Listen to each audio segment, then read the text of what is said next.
10-year-old girls in the centre of town and brought them to the park. The skinny one, who had her 10-year-old brother in tow, held no interest for them. The other, a well-developed girl with flirtatious eyes, did. The girls sat opposite each other on a bench seat, with their knees drawn up to their chins and toes touching, while the 4 boys sprawled on the grass at their feet, staring at their knickers.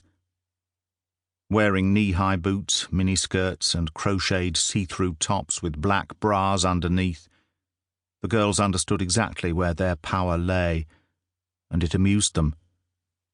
They spoke to each other about sex, and pointedly ignored the boys.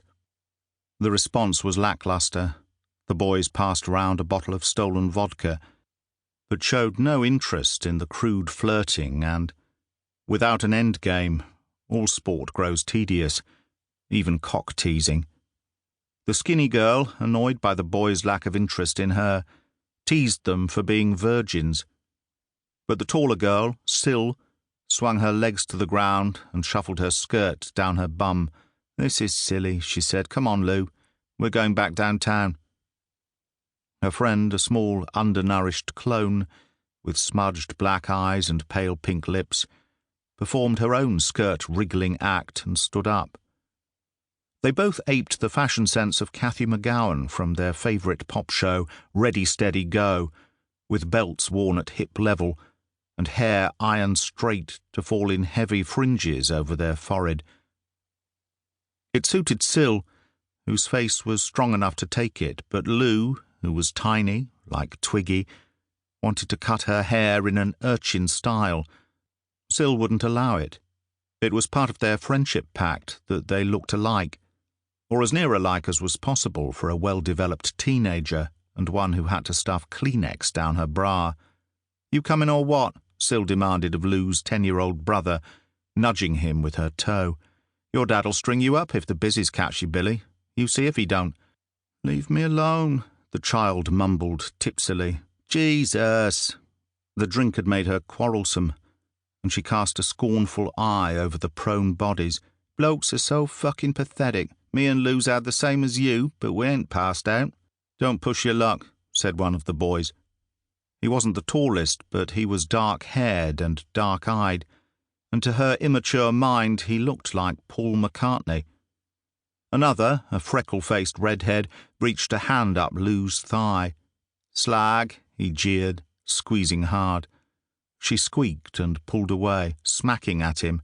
"Virgin, virgin, virgin," she chanted. "You ain't never gonna get it. You're too fucking ugly."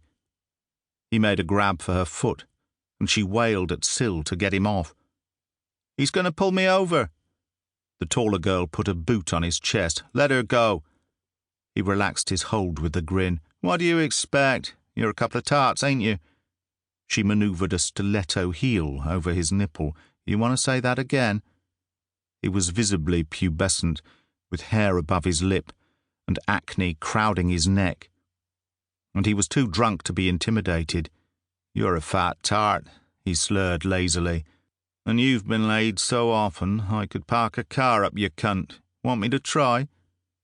His 2 friends rolled onto their fronts and watched the tableau with a gleam in their eye. To a girl with more experience it would have been a warning sign, but Sil was a novice. She brought her full weight down on her heel and stepped over him, dancing away before he could catch her. "And don't never call me fat again, or I'll put my heel on your cock next time." The redhead clutched at his chest. "That bloody hurt." "It was supposed to, dickhead." She jerked her chin at the other girl as she started to walk away. But there was no such easy escape for Lou. She was trapped against the bench and lost her balance when the dark-haired boy made a lunge for her. He grabbed her arms as she fell and spread-eagled her on the grass, and her wails of fear brought Sil running back. Their mothers should have warned them about the dangers of whipping up testosterone. But the only advice either had been given was, if you dress like a tart, you'll get yourself raped, and it'll be your own fault when it happens. Believing she was streetwise, it was Sil who was the more naive. With animal instinct, Lou became catatonic immediately.